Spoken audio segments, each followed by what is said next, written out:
Hello दोस्तों, आइए देखते हैं यूपीएससी सीसेट 2024 का ये क्वेश्चन। तो क्वेश्चन कहता है a certain amount was distributed among X Y and Z.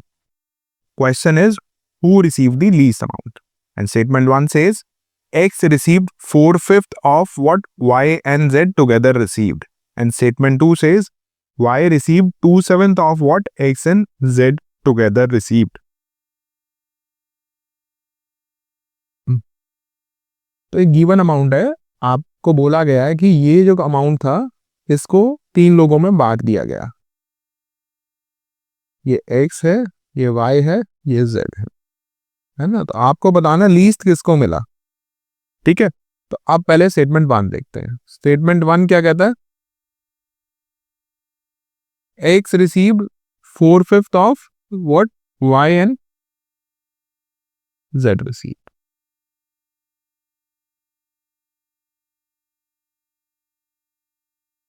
इसको अगर मैं सिंपली बोल दूं x upon Y plus Z, ये कितना आ जाएगा?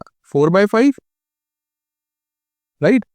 तो बोल दूं अगर ये x है, ये y है, ये z है, तो x को अगर 4 रुपए मिले तो इनको मिला के 5 रुपए मिले होंगे, है ना।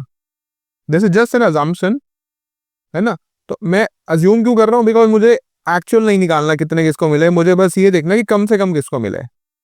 तो y और z को मिला के 5 मिले, है ना। तो इन दोनों का सम 5 है, ये 4 है। तो एक चीज तो बोल सकता हूं कि x लीस्ट तो नहीं होगा, है ना।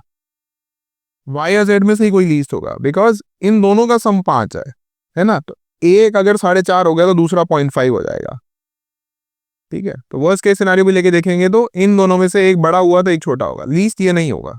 ये या तो मिडल होगा या सबसे बड़ा होगा। ठीक है, बट अब ये स्टेटमेंट देखते हो, इससे मैं नहीं बता रहा, तो इस स्टेटमेंट से मैं नहीं बता पा रहा कि कौन सा लीस्ट है। स्टेटमेंट 2 देखते हैं क्या बोलता है उसमें। y received 2/7 of what x and z together received।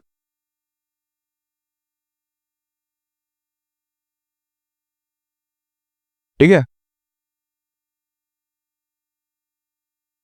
तो y upon z is x plus z is 2/7। ठीक है,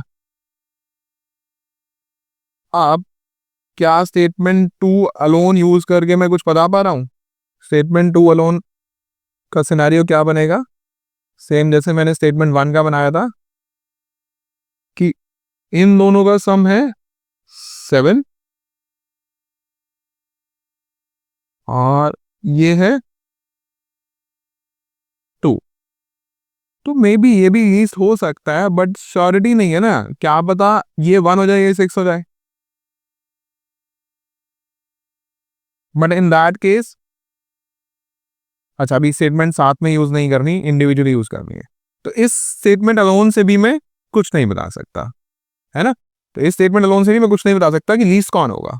ठीक है, तो हमारे पास ले देंगे एक ही अब वे आउट बचता है कि इन दोनों को एक साथ यूज करते हैं, है ना। तो इसको एक साथ यूज करने का सिंपल सा तरीका है, आपने इसको 4 माना था, इसको सम 5 माना था, तो ये z हो गया, तो ये 5 माइनस जेड हो गया, है ना। दोनों का सम 5 है। ठीक है, अब ये वाली कहानी इसमें सब्स्टिट्यूट कर लीजिए। बोल दू 5 minus Z upon X plus Z. X कितना है? 4 plus Z is equal to 2/7। Solve करिए। 7 5 जा 35 minus 7z is equal to 8 plus 2z। 9z equal to 27, z equal to 3। ठीक है, तो ये आ गया 3, तो ये कितना हो जाएगा? 2, और ये कितना हो जाएगा? 4। तो ये करके देखें यहाँ पे क्या बन रहा है। ये 4 और ये 3 बन गया इनका सम 7 और ये 2। तो ऑल्दो मुझे एक्स वाई नहीं निकालना था, मुझे बस ये बताना है कि लीस्ट कौन सा होगा। तो लीस्ट बता सकते हैं कौन सा होगा? लीस्ट होगा y विच इज 2, है ना। आप ये बोल सकते हैं कि 2 सिर्फ एक्चुअल वैल्यू तो नहीं है इसकी। यस, इसकी एक्चुअल वैल्यू नहीं है, बट कंपैरिजन में देखा जाए अगर ये 4 है तो ये 2 है और ये 3 है, तो ये रेशियो तो हमेशा मेंटेन रहेगा ना। अगर ये 40 हुआ तो ये 20 होगा, ये 30 होगा। है ना। तो what would be the correct option here कि I can answer this question using both the statements together, hence C would be the correct option over here. I hope ये क्वेश्चन आप सबको समझ में आ गया है। कोई डाउट है तो आप कमेंट सेक्शन में पूछ सकते हैं। Thank you so much.